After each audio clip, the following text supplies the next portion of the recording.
20-somethings Keith and Christina fall into a searing hot romance. I think they were both crazy about the other. First love, I guess, you know? So it's a little like mushy and stuff like that. Don't tell me what to do. I do what I want, okay? I'm not your mate! But love cools in the harsh light of reality. Enough is enough. I'm done. And get your little sissy up and go find a job. And with the marriage on ice, this Cold War turns violent. As I walk up the stairway, I see a trail of blood. What does someone cheating on someone have to do with them killing them? Love may be blind and marriage bliss, but divorce is murder.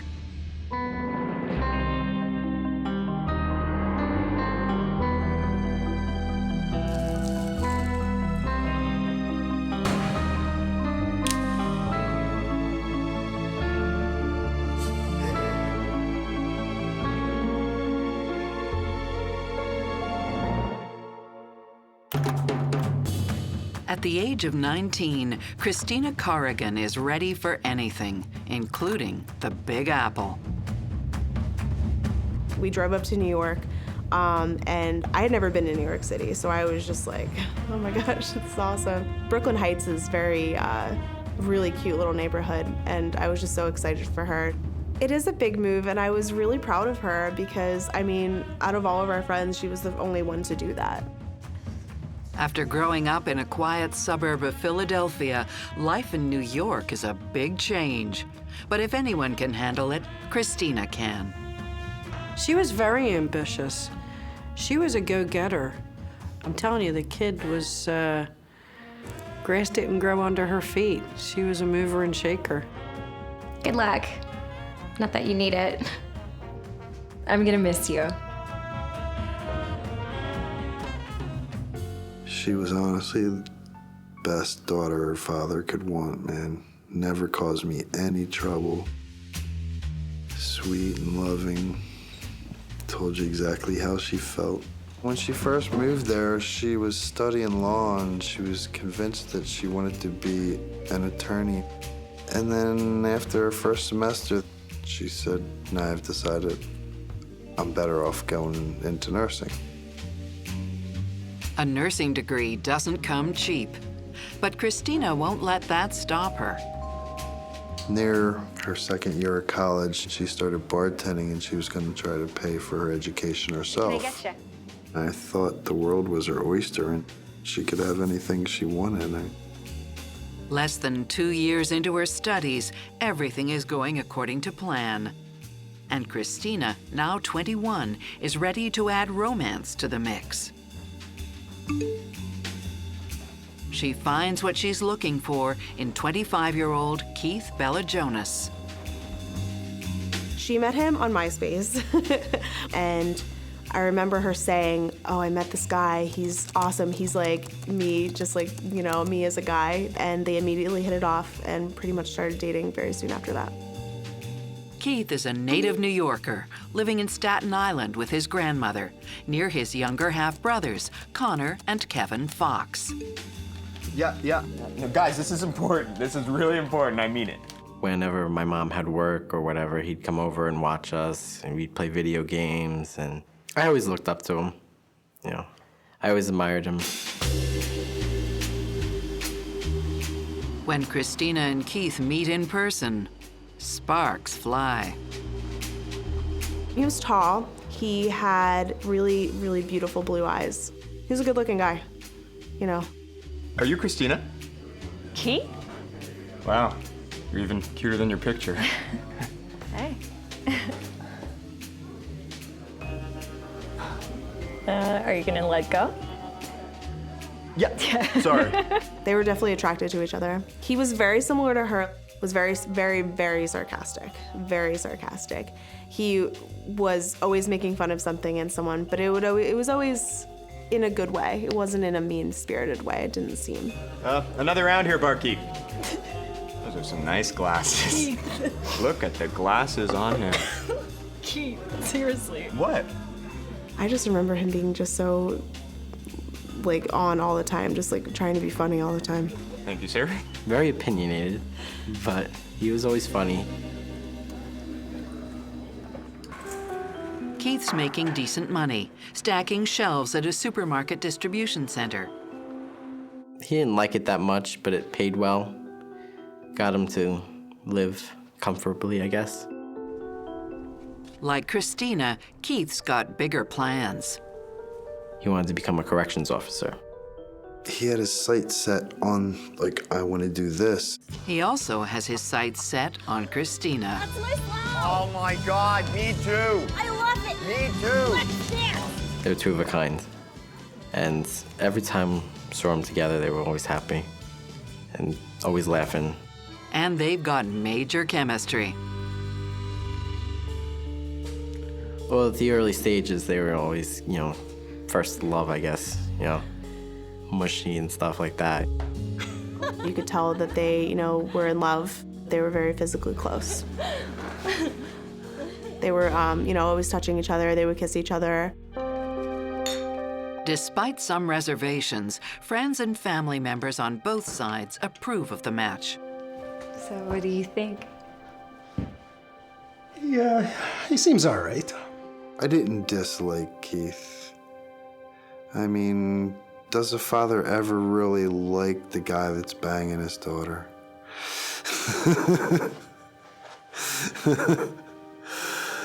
No, I tolerated him. I mean, I had high hopes for him. For Christina, Keith is the man she's been waiting for. I think that she really just thought, this is the one. She would always say that. She's like, he's my soulmate. Still, Christina stays focused on her studies, even when the money starts to run out. She was approximately 7 credits short of her associate's degree, and she couldn't get any more financing. But tuition is the least of her problems. Hey, what's up? Hey, Keith. I have some good and bad news. Okay. Give me the bad news. I'm pregnant. The couple has only been dating a year. What's the good news? Well, you're the father. When she told me, I thought she was kidding. They hadn't moved in together yet. So I was like, well, what are you going to do about this? What am I going to do about that?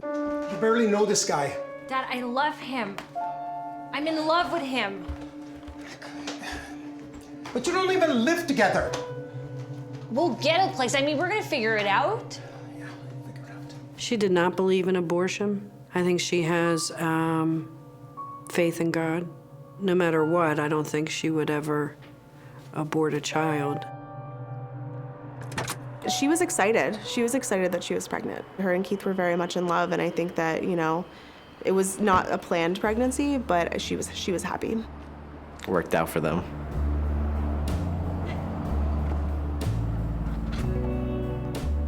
With a baby on the way, priorities have to shift. She was going to school, and then she dropped out. She quits bartending, too. Well, she quit doing everything. He was taking care of her for the first pregnancy. I'll still come in for Shirley Temples. I went to see them a few times when they lived in New York, when they lived in Staten Island. So it was just always nice to kind of like catch up and just hang out with both of them. I liked hanging out with both of them. I think he really enjoyed being a dad. So much so that just over a year later, they have a second son. He was also a surprise. They were both surprise babies. They were still in a good place. Oh, he was excited.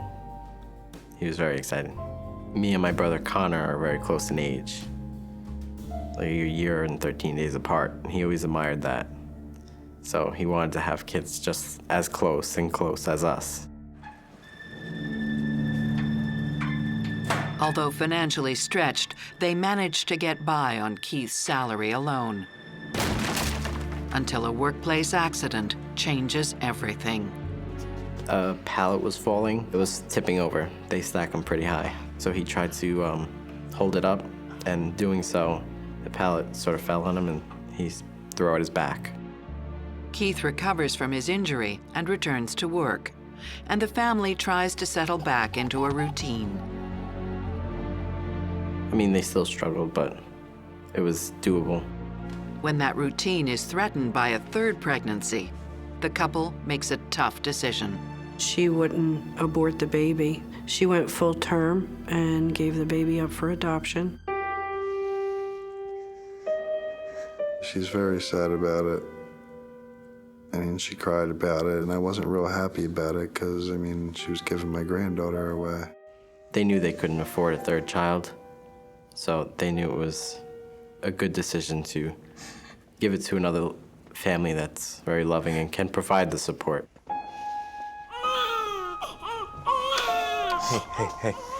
Hey, we're doing the right thing. Yeah, I know. They both knew it was hard, but they looked out for the best in her.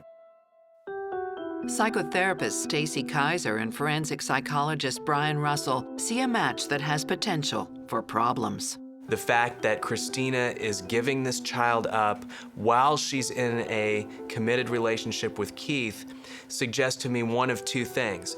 Either her maternal instincts really are not that strong, which I don't think is true because she seems by all accounts to have been a pretty good mom to the first two kids. Or the second possibility, which I think is more likely, which is that Keith probably pressured her into it. Makes me really wonder if there isn't going to be resentment building in Christina going forward about the fact that if Keith just would have worked harder, been a better provider, they could have kept that child. I just don't get the feeling that he pressured her into it. I don't. I think it was her. I think that some of the reasoning for putting the third child up for adoption was financial, but I also wonder if Christina sort of realized the situation that she was in, and maybe there was some tension starting to build in the relationship, and she just decided it would be best not to bring a third child into a situation like that. After the emotional turmoil of the adoption, Keith and Christina are ready to move on and decide to get hitched. Wow. Thanks. You look good too, especially with baby food on your suit. Oh, you guys. It was a lot of fun. They went to the Justice of the Peace in Staten Island instead of having a big wedding. They weren't, you know, oh, don't see the bride on the wedding day. They weren't traditional like that in any way. So he was just kind of standing there. You're so beautiful. Thanks. I just remember him looking at her, you know, just like, oh wow, this is awesome. And he just kept saying the whole day, like, I'm so lucky, this is amazing, you know. And then they rented out a nice hall, and they had a really big reception. We went to the beach and took pictures, you know, with like me and her and then some of our other friends, and it was just a really nice day. Less than 2 years after tying the knot, the family pulls stakes and moves close to Christina's family in Philadelphia. It was cheaper for them, cheaper living, whereas in Staten Island, New York, prices are crazy. It's a fresh start that will soon turn sour. How's work? I wish I could ask you the same thing. She was working 80 hours a week, trying to support her family, and he wasn't working at all. I honestly think he started getting jealous. Christina and Keith Jonas marry after having 2 sons and giving up a third child for adoption. In 2012, they moved to Christina's hometown of Philadelphia, hoping for a fresh start. Part of the reason why they moved to Pennsylvania was for the family support and for her to be closer to her father. She was very, very close with her father. It was great. Go right up the street, see my grandkids every weekend, and spend time with her. Hey, neighbor. Here, grab it back. Despite leaving his family behind in Staten Island, Keith is equally optimistic. He seemed glad to get out of New York, and he seemed like, all right, he was excited for a fresh start, and he had all these big plans he was going to do, and it seemed like a good thing for everybody. Christina gets a job almost right away. Hi. How's it going today? So she worked as a CNA, which is a certified nursing assistant at a nursing home in Philly, in the Philly area. Physically and emotionally, it's a very difficult job. She made tons of friends there. She loved the people, wasn't crazy about the job, but didn't hate it, you know. And Keith is ready to pursue his longtime ambition, to work in a prison. He wanted to become a corrections officer. He took the test, he scored really well. He scored like a 96 on the civil service exam, so he's fairly intelligent. Acing the test puts him on the wait list for jobs in corrections. So, how did it go? It was a piece of cake. Awesome. But his good start soon comes to a grinding halt. He never would go out look for jobs, and that really upset her because she was working so hard.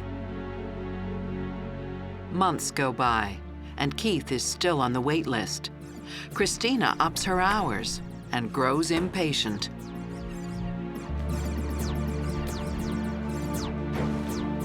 How's work?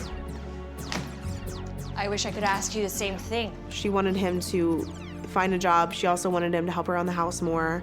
You know, she felt like she was carrying the entire load because she was working 80 hours a week trying to support her family, and he wasn't working at all. He didn't know anyone. He didn't have a job. I think he was just feeling a little displaced, you know, from his home.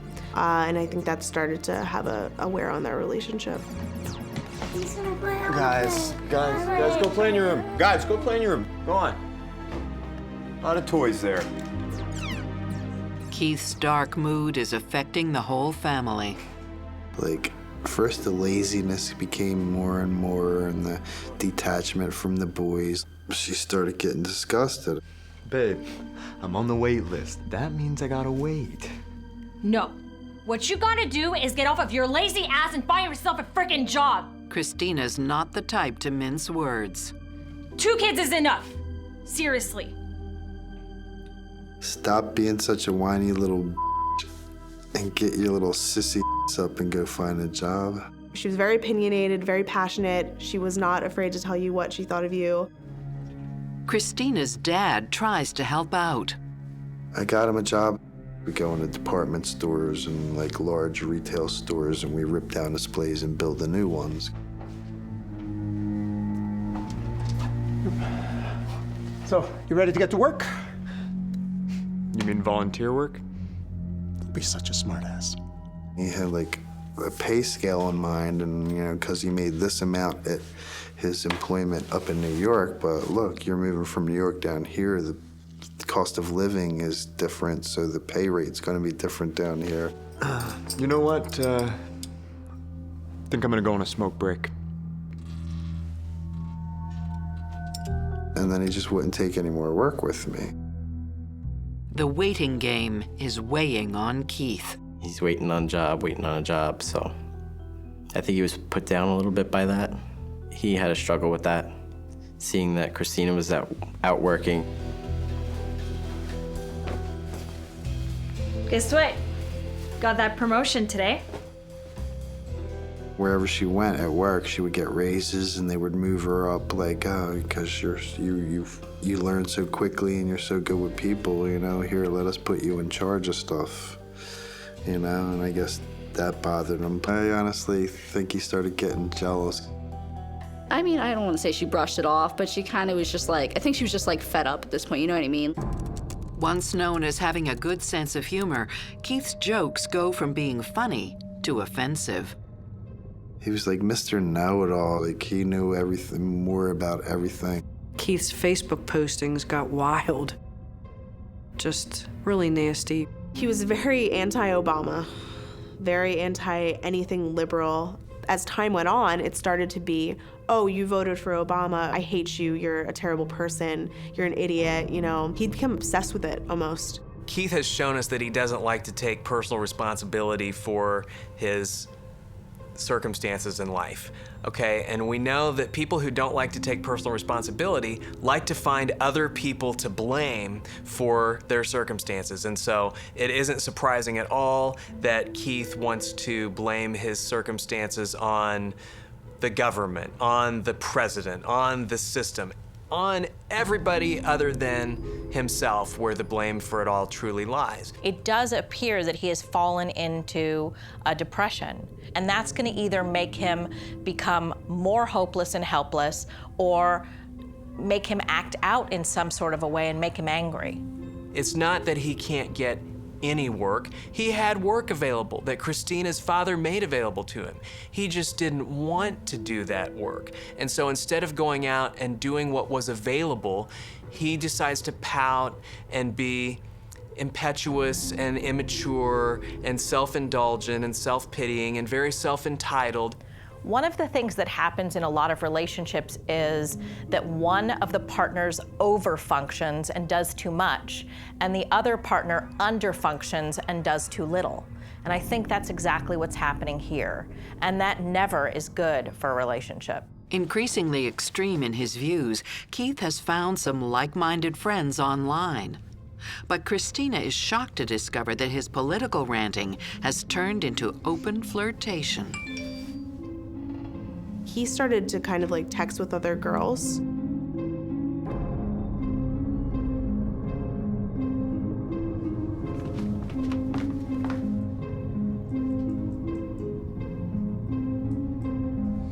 What the hell, Keith? Who is she? Look, it's nothing. It's nothing. She's just a friend. It's nothing. You're incredible. He would always say, I'm not meeting these girls, I'm not cheating on you, I'm not having sex with anybody else, but, that to me is cheating, it's being unfaithful. Texting is one thing, but exchanging sexy photos is quite another.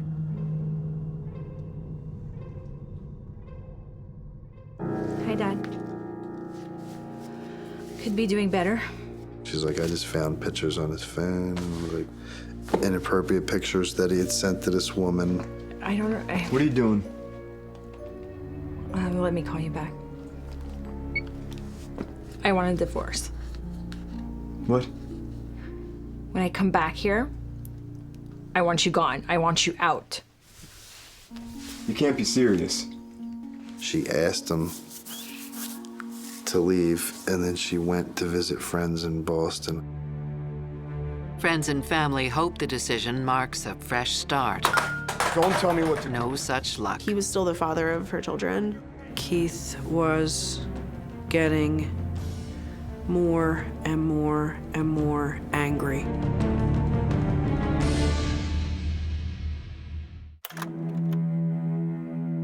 Jobless and depressed, Keith Bellajonas spends his time ranting online and sexting with female acquaintances.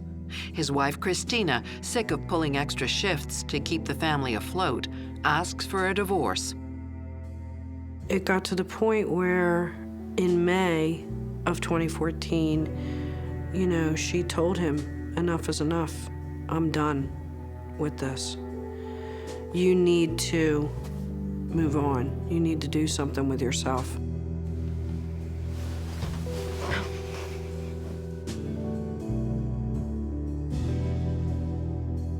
But then Christina has a change of heart.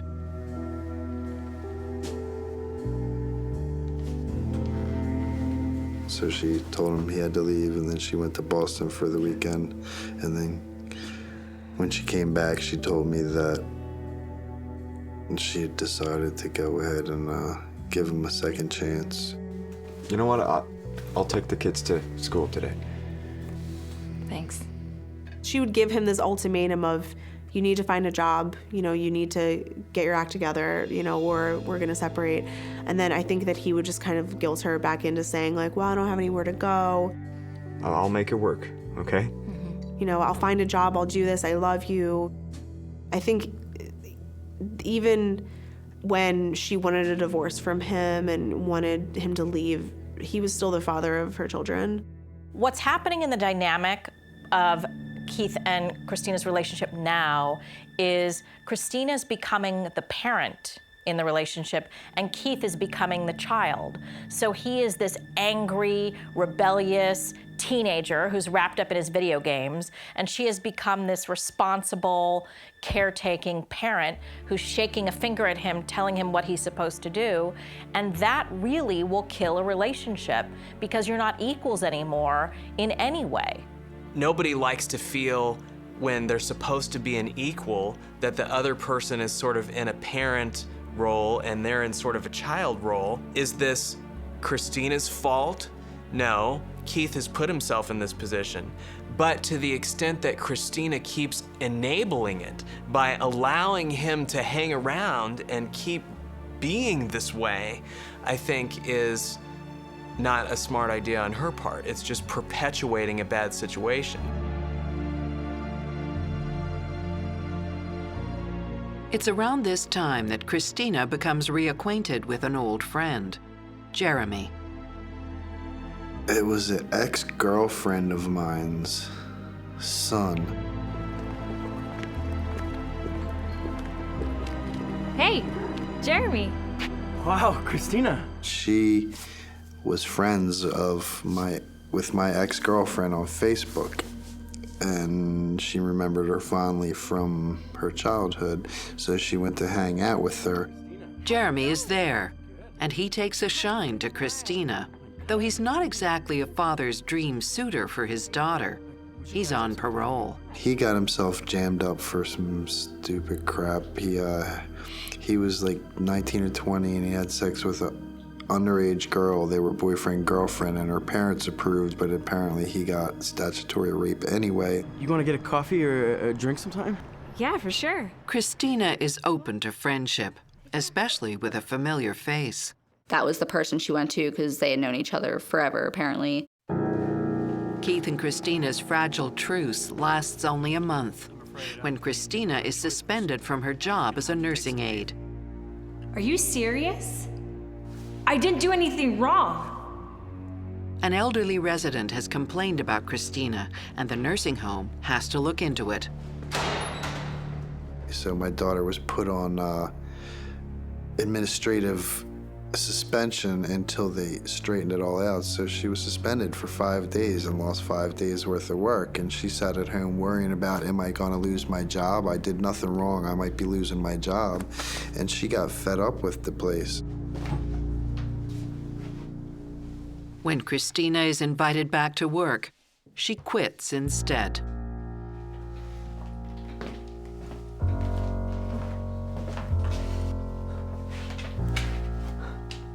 What's wrong? I'm not going back.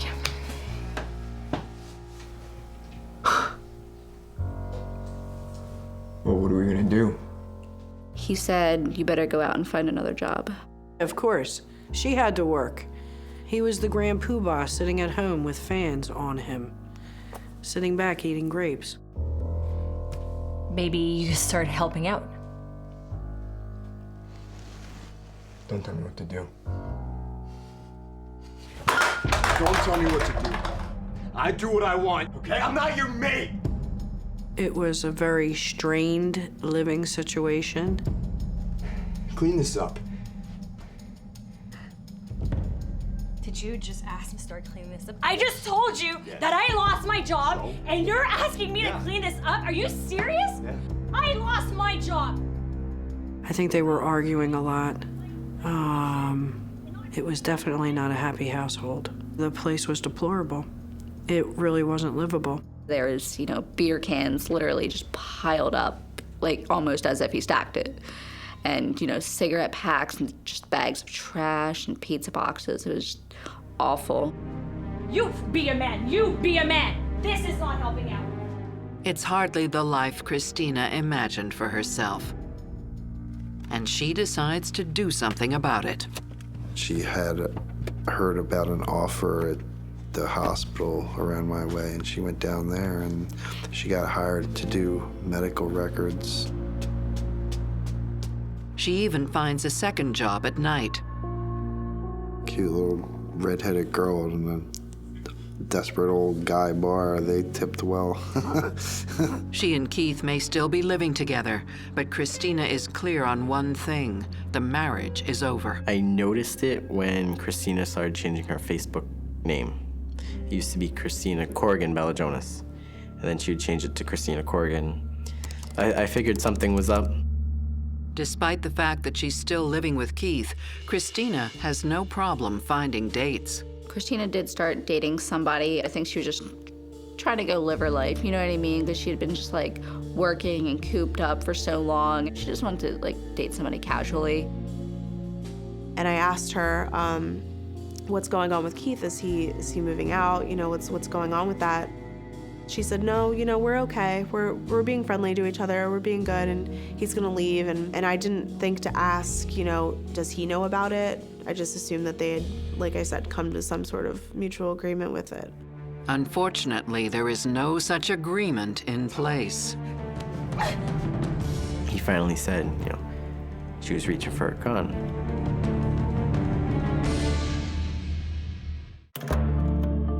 As their house and family life fall into disarray, Christina Balajonas, inspired by a new job and new romance, is determined to end her marriage with Keith once and for all. She told him to move out.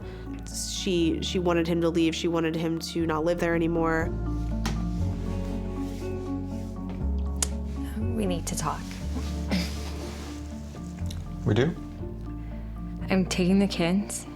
I'm going to my dad. When I come back, I want you out. Yeah. Okay, I'll just go with my family in Staten Island. He agreed with her, and you know, he wanted to move back to Staten Island to be closer to his family, and they were just gonna have joint custody of the children. I think it's the best thing to do. Yeah, I think you're right. She was standing on her own 2 feet. Her children were a few years old now. And I think she had reached a point in her life as a woman and saying, no, I'm not gonna do this anymore, which I thought was very healthy. In this case, Keith seems to be sort of acquiescing to the idea that the marriage is over, sort of accepting it, and that is a marked change in his behavior. When I see a marked change in behavior, I'm suspicious. Is it genuine? As Keith prepares to move out, Christina makes plans for the following morning. She let her dad know that she was done. Yeah, he's finally moving out. And going to pull the proverbial plug on the living arrangement with Keith. Bye. And that her and the boys would be at his house in the morning. While Christina's at work, Keith spends his last night at home with the boys.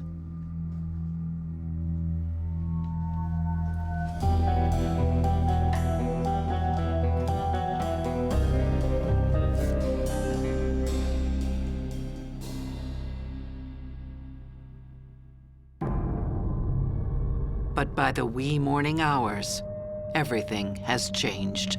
The morning of August the 7th, he drove from Drexel Hill to New York City to Staten Island in less than 3 hours. So he arrives at the CVS in New York City with the 2 children. He goes in, the brother is working a shift, a midnight shift.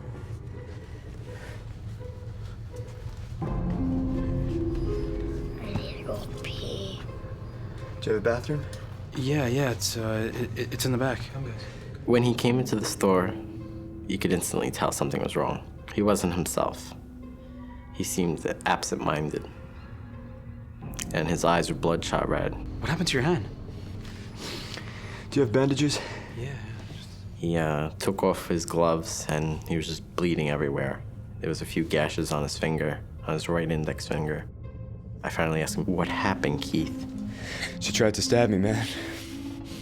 She pulled out a gun. Do you have like $5 for gas?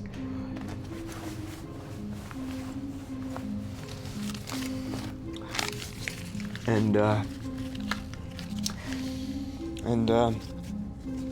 me up for some beer.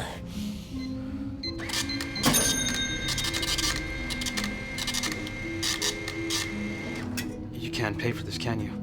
And as I'm ringing up the beer, it dawns on me, I just gave him $5 in gas. How's he gonna pay for this?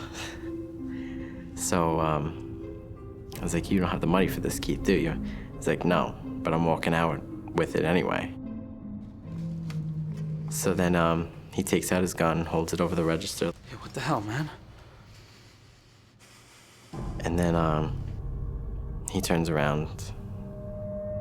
He turns to his kids and sort of slouches down a bit and hugs them goodbye. Hey, guys. You're gonna stay with Uncle Kevin, all right? You're gonna stay with Uncle Kevin, all right? It's gonna be good. He's just patting their heads. Thanks, Uncle Kevin. And then he said, see ya. And he's walking out of the store, and that was it. Just 20 minutes later, there's a hit and run nearby.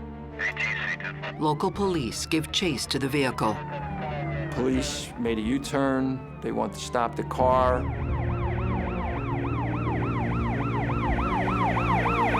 This Nissan Pathfinder with the Pennsylvania tag that was wanted, and the operator was to be armed and dangerous. But before they can make an arrest, the driver takes his own life. Meanwhile, police make a gruesome discovery at the family apartment in Philly. As I walk up the stairway, I see a trail of blood.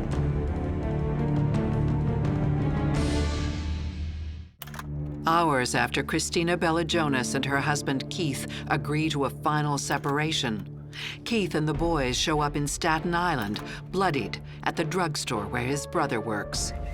At 6:48 a.m., the family SUV is cornered by police.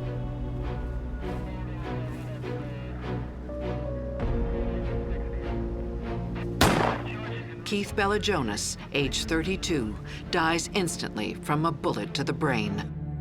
I found out he was dead after about an hour or two after he had left. I asked him, you're not thinking of doing anything stupid, you're not thinking of taking your life. He's like, no, that'd be selfish. But his fatal wound is self-inflicted. There were at least two guns recovered, both .40 caliber, semi-automatic. It's like, everybody was like, I can't believe Keith killed himself. And like, where are the boys? Like, so I'm just like compulsively just looking at the news, just like, where are the boys? Where are the boys? The children are safe at the pharmacy with Keith's half-brother, Kevin. But the apparent suicide isn't the only terrible event of the day. Back in Philadelphia, Detective Michael Chitwood is responding to a 911 call at the home of Keith and Christina Bellajonas. As I walk up the stairway, I see a trail of blood. I then walked toward the back where officers were standing, and they pointed out a body of a young woman. She was bloodied. You could see numerous stab wounds, and it looked like she had a gunshot wound in the top of her head.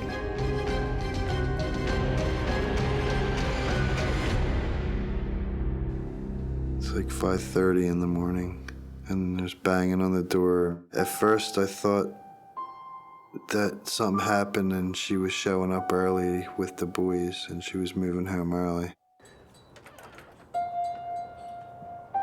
What's going on? And then I went down, and they were like, are you Thomas Corrigan? I said, yeah. And they said, is your daughter Christina? And then my stomach dropped.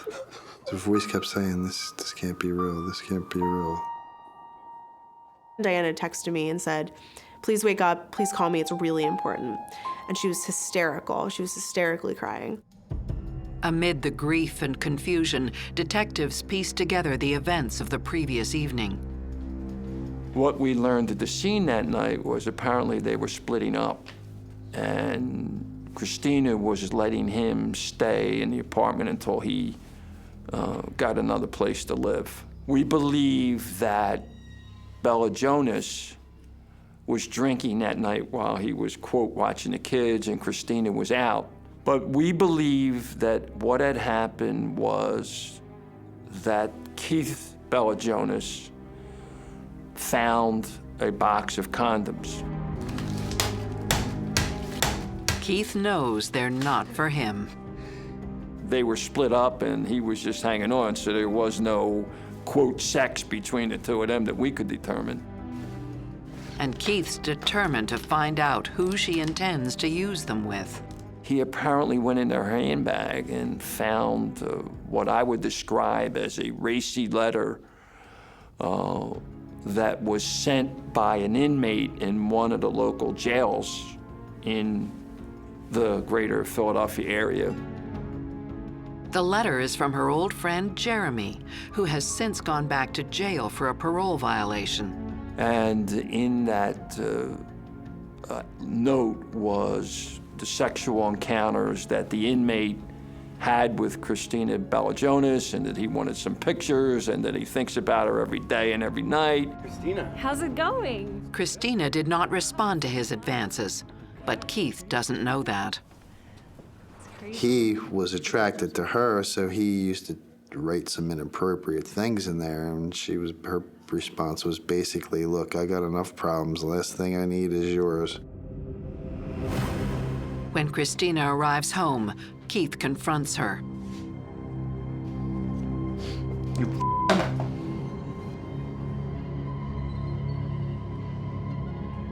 It's none of your business. He had stuff all laid out, so it sounded like he had been waiting for her when she got home. When Christina came in from being out, there was an argument. Tell me. Their argument turns deadly.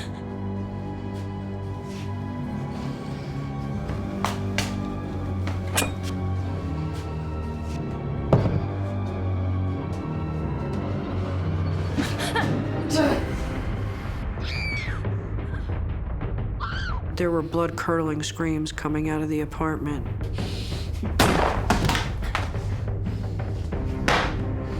The landlord who lives on the first floor was the one who made the 911 call, and basically he said that there was a struggle, loud voices. Hi, I have an emergency. I'm here screaming, and I pop up on the second floor. I don't know if it was a gunshot. I don't know what it was. Something happened up there. The gunshot wound to the head and or several of the stab wounds all could have been lethal because she was really cut up bad.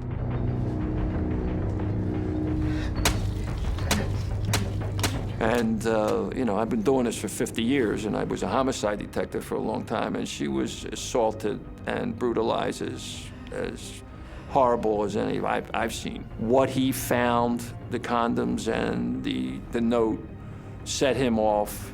She battled him verbally, and then they had this fight that she lost. Basically, in one of his Facebook posts, he says something similar. We had a fight.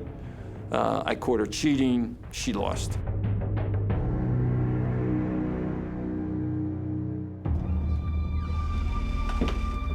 Somebody just ran down the steps with the kids. Here we go, guys. Come on. Let's get in the car. We issued the Amber Alert because of the children. When there's a horrible crime, one of the very first things we're concerned about is the safety of the children.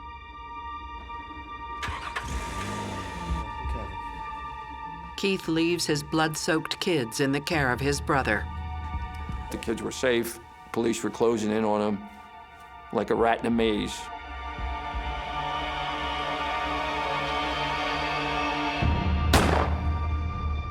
It was a crime committed. The crime is solved. The murderer is dead. The children are safe. Period. End of the day. So when you look at it from a policing perspective, it's kind of a wrap-up. It's a slam dunk. It's very possible for a sociopath to have two completely different things going on at the same time, and that is what is happening here with Keith. So in one moment, he can be having some concern for his children and dropping them off to be taken care of, while in the same moment, he's very wrapped up in the adrenaline of the rage killing that he just performed. And what it's telling me that he posted on Facebook is literally, it's his announcement. He was proud of what he did because he actually thought that she deserved it. When the cops are closing in on Keith, some people might think he thought, well, gee, I've done something really wrong. I've killed my wife. I've harmed my kids irreparably in some ways, and I'm so ashamed and guilty about that I'm suicidal. Possible? Yeah, it's possible. The fact that he went on Facebook and announced to the world essentially what he had done and basically said he was proud of it suggests to me that it's much more likely that as the cops closed in on him, he was a guy who was not about to accept the consequences of his actions. He was not about to go in front of a judge and a jury and be convicted of it and have to sit in prison or go on death row and ultimately pay for it. He was a good man who had no faith and fell into a dark place and lost his mind. Anger, jealousy, self-loathing, fear. Same things that ruin all men. I don't think he wanted to live with the kids knowing what he had done. I don't think he could live with himself or go through that, you know. I don't think he would want to do that to his kids or himself. Since the murder, the children have been living with Christina's father.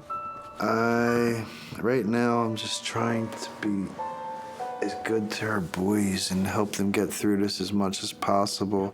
So I just hold them and say, look, I miss your mother too. I love your mother too. I love you guys. It'll be all right. I drive by her apartment constantly, you know. Just think about her every day. I still pick up the phone to call her all the time. And then, you know, I realize she's gone, and it's just, I mean, I miss her so much. It's so hard to explain.